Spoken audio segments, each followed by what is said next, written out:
My film producer dad left me $4.2 million, but my stepmom and her sons who bullied me at school sued for everything. Then they discovered the legal trap he left, and were left speechless. I'm 24 years old. I study film with a focus on camera work, and it's been like 8 months since my dad died of cancer. Christopher, my dad, was a movie producer, pretty successful actually, and he basically left me almost his entire inheritance. What came after was an absolute nightmare with his widow, Amanda, and her 2 sons. But it was also the most satisfying thing I've ever experienced because my dad, even from the grave, managed to give them what they deserved. I need to tell this story because I still can't believe how everything unfolded, and because honestly, I think my dad planned every detail knowing exactly what was going to happen. I guess I should start at the beginning. My mom died when I was born, complications during childbirth, and my dad raised me alone for 10 years. I obviously have no memories of her, but my dad always talked to me about her, showed me pictures, told me stories.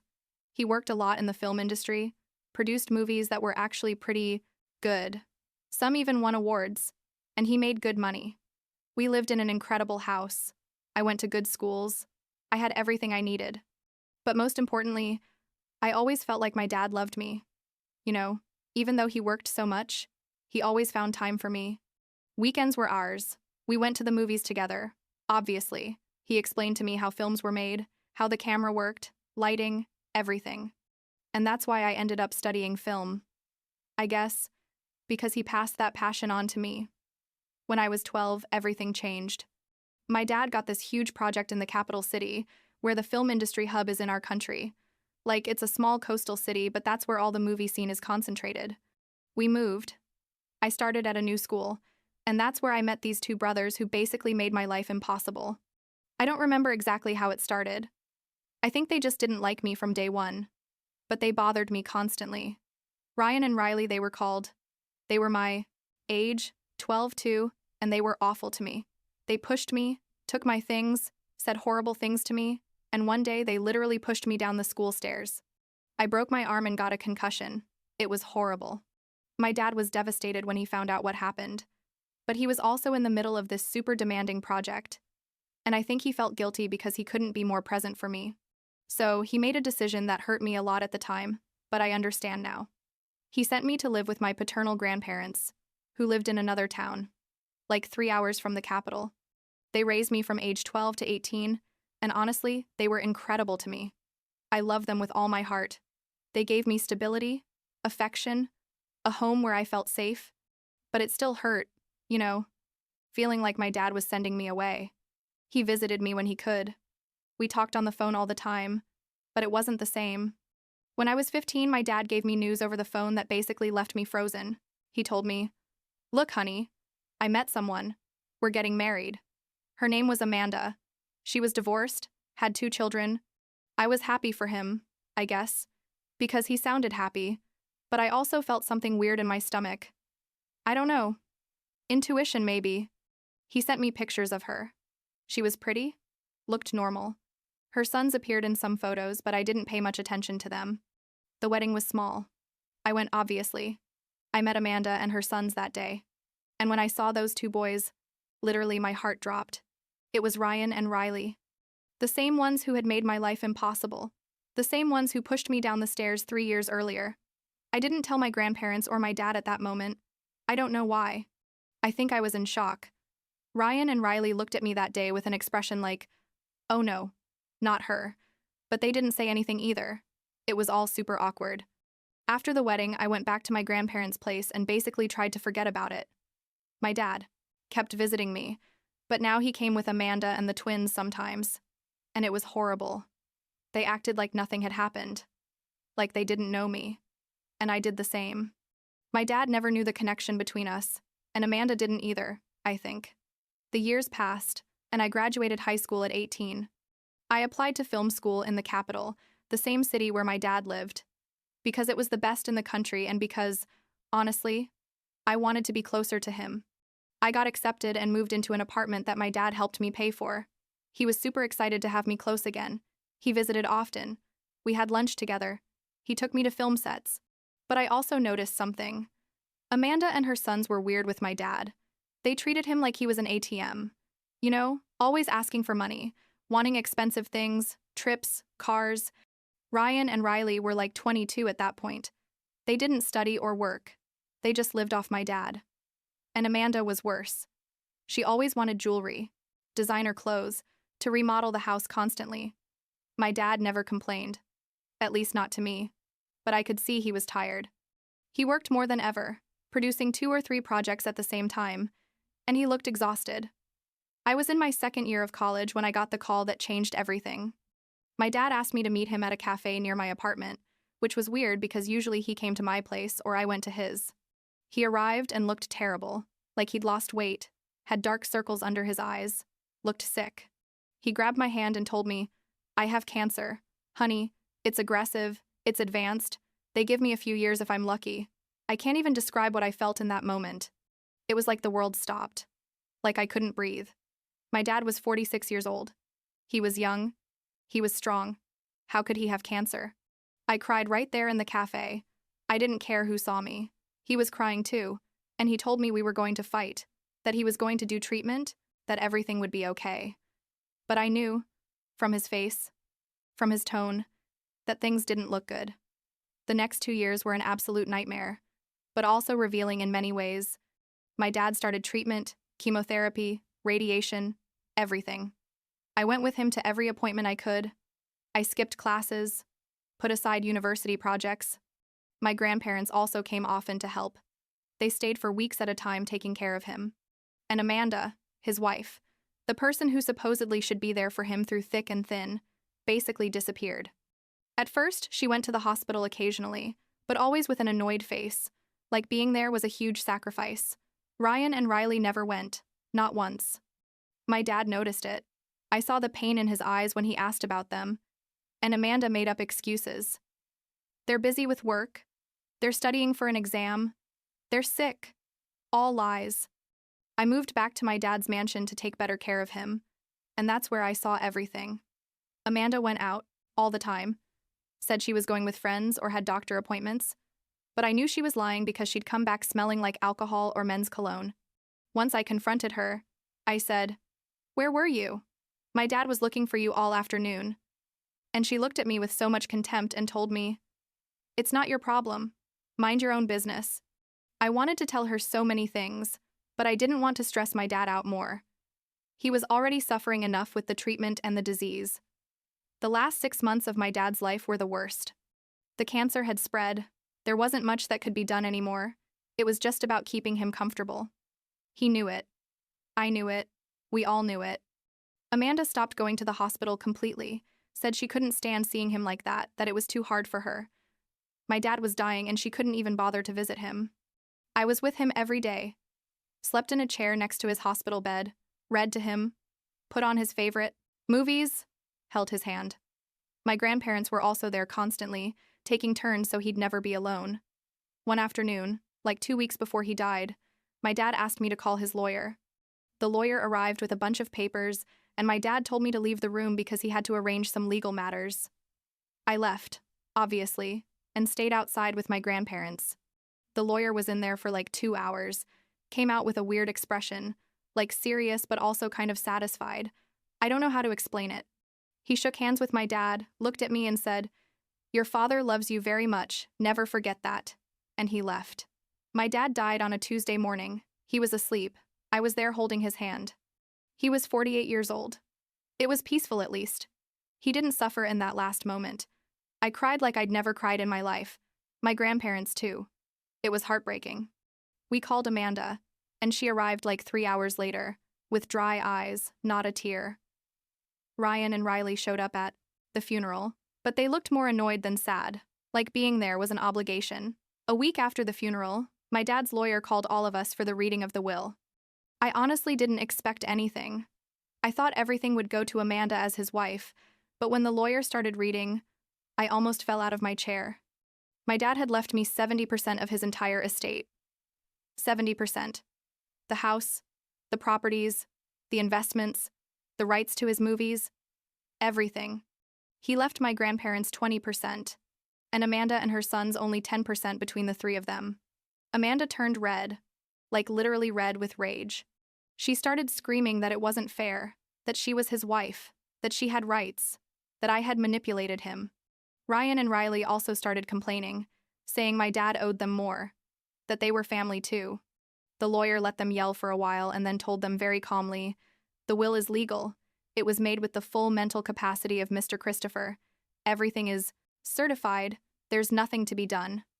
And then Amanda looked at me with a hatred I'd never seen and told me, "This isn't going to stay like this. You hear me? I'm going to fight this until I die." I claimed the mansion because it was part of my inheritance, and I gave Amanda 2 weeks to get her stuff out and leave. She refused at first, said that was her house, that she wasn't leaving. I had to get an eviction order with the lawyer's help. The day she finally left, she sent me like 50 messages saying horrible things, that I was an ungrateful daughter, that my dad had been wrong about me, that I was going to regret it. I blocked her everywhere. I thought that was the end of it. But 2 weeks later, while I was visiting my grandparents for the weekend, I got a call from the mansion's neighbors. Amanda and her sons had broken in. They broke a window, and they were inside taking things. I called the police immediately and drove back to the city like crazy. When I got there, the police were already there and had arrested all three. Amanda was screaming that it was her house, that she had a right, but the police didn't believe her when I showed them the property papers. They took them away, and I put security cameras all over the house that same night. Amanda got out of the police station the next day and sued me for theft. Yes, she sued me saying I had stolen personal items from her house. It was ridiculous. I hadn't touched any of her stuff. I had literally given her 2 weeks to take everything. But she filed the lawsuit anyway, with a list of supposedly missing items worth thousands of dollars. My lawyer said not to worry, that it was obvious there was no case. But I still had to deal with the stress of a trial. And that's when my dad's lawyer called me for a private meeting. He called me to his office and told me, "There's something else in your father's will that I need to explain to you. It's actually the most important part." Turns out my dad had included a special clause in the will, like a trap for Amanda. The lawyer explained to me that according to the original will, Amanda could receive up to an additional 30% of the estate, meaning a total of 40% instead of 10%, if she met one condition: having been faithful during the marriage. I stared at the lawyer like, "What? How does that work?" And he explained to me that my dad had suspected for a long time that Amanda was cheating on him, especially during his illness, but never had concrete proof. So he put this clause in the will that said if Amanda signed a sworn consent declaring she had been completely faithful during the marriage and there was no evidence of infidelity, she would receive the additional 30%. But if she signed that consent and then it was proven she had lied, she would lose absolutely everything, even the 10% she already had.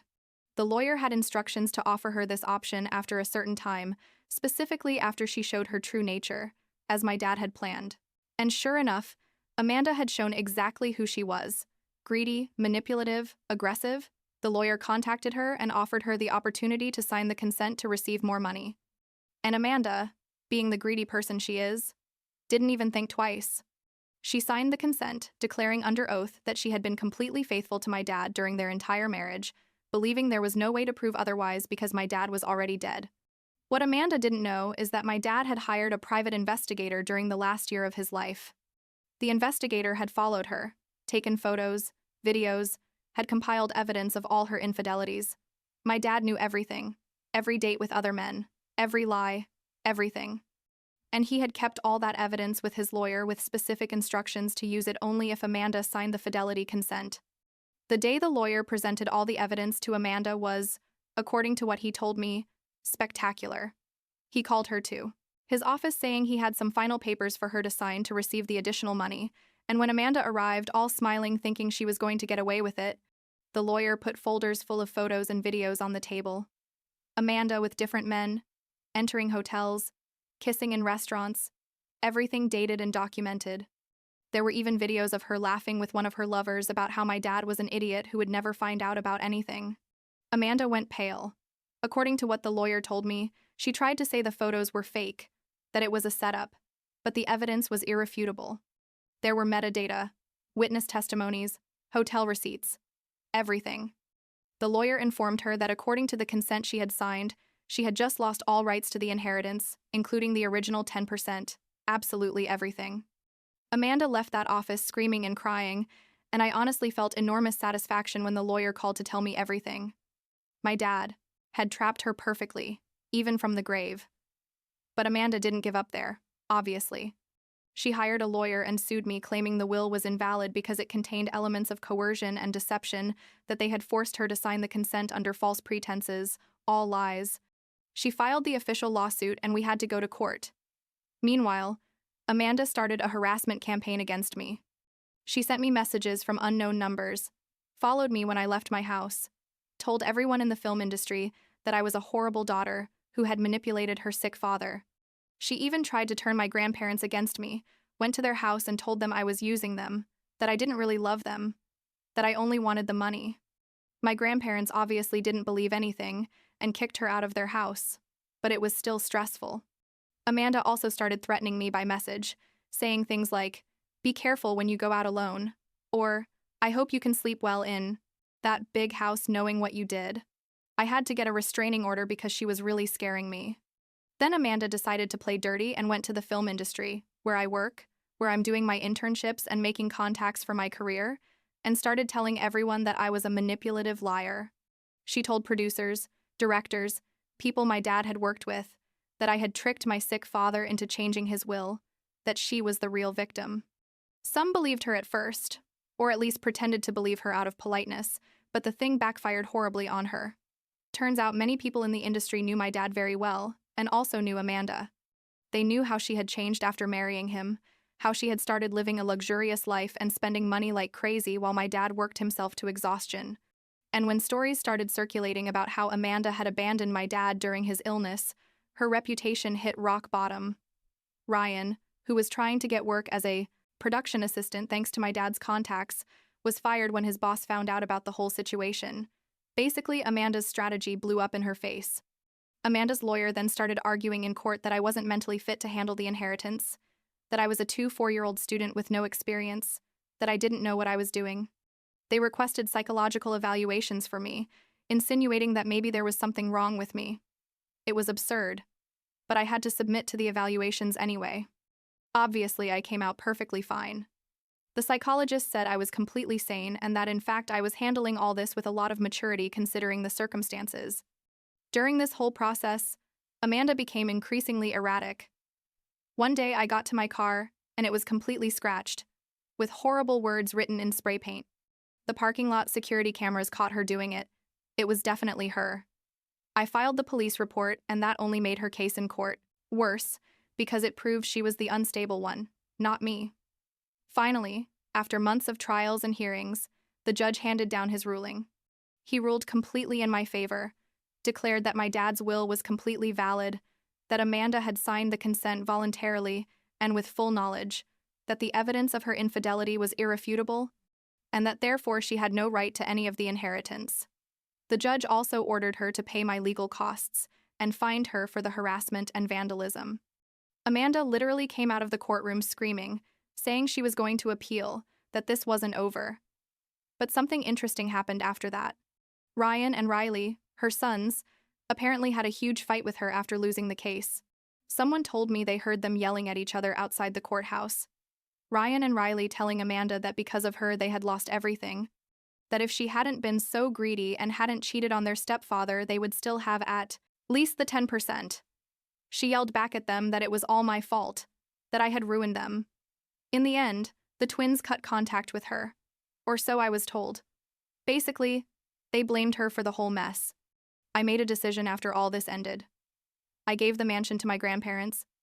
I want them to live there their last years in comfort. They deserve it after everything they did for me. I accepted a project abroad. An opportunity to work on an international production as a camera operator, something I always wanted to do. I sold some of the properties from the inheritance and put the money in safe investments. I have enough to live comfortably and continue my career without financial worries. Amanda tried to appeal the case, but her appeal was rejected like 2 months ago. I don't know where she is now. Honestly, I don't care. I blocked her from absolutely everywhere and asked my lawyer to handle any future contact attempts. Ryan and Riley, I don't know what they're doing either. I heard one of them moved to another city, but I don't have details, and I'm not looking for them. What impresses me most about all this is how my dad planned everything so perfectly. He knew exactly what kind of person Amanda was. He knew that if he gave her the option to be greedy, she would be. He built this elaborate trap knowing she would fall into it. And he was right. Part of me wishes he could have seen how it all turned out, how his plan worked perfectly. But another part of me thinks maybe he knew. Maybe that's why he died in peace. My grandparents told me recently that my dad had mentioned something to them a few months before he died. He told them, "I'm going to make sure my daughter is okay when I'm gone, that she gets what she deserves, and that the people who only saw me as money get exactly what they deserve. Nothing." And he kept his word. He left me not just money and properties, but also the satisfaction of seeing justice, of seeing the people who used and betrayed him receive the protocol, consequences of their actions. I'm leaving for abroad in 2 weeks. I start the project next month. I'm excited and also a little scared. It's a big opportunity. Yesterday I went to the cemetery to visit my dad's grave. I brought him flowers and stayed there for a while talking to him. I told him about the project, about how my grandparents are doing, about how everything worked out just as he planned it. And I know it sounds weird, but I swear I felt like he was there. Proud, at peace. "Thank you, Dad," I told him, "for taking care of me even when you're no longer here." And I left feeling lighter than I'd felt in months.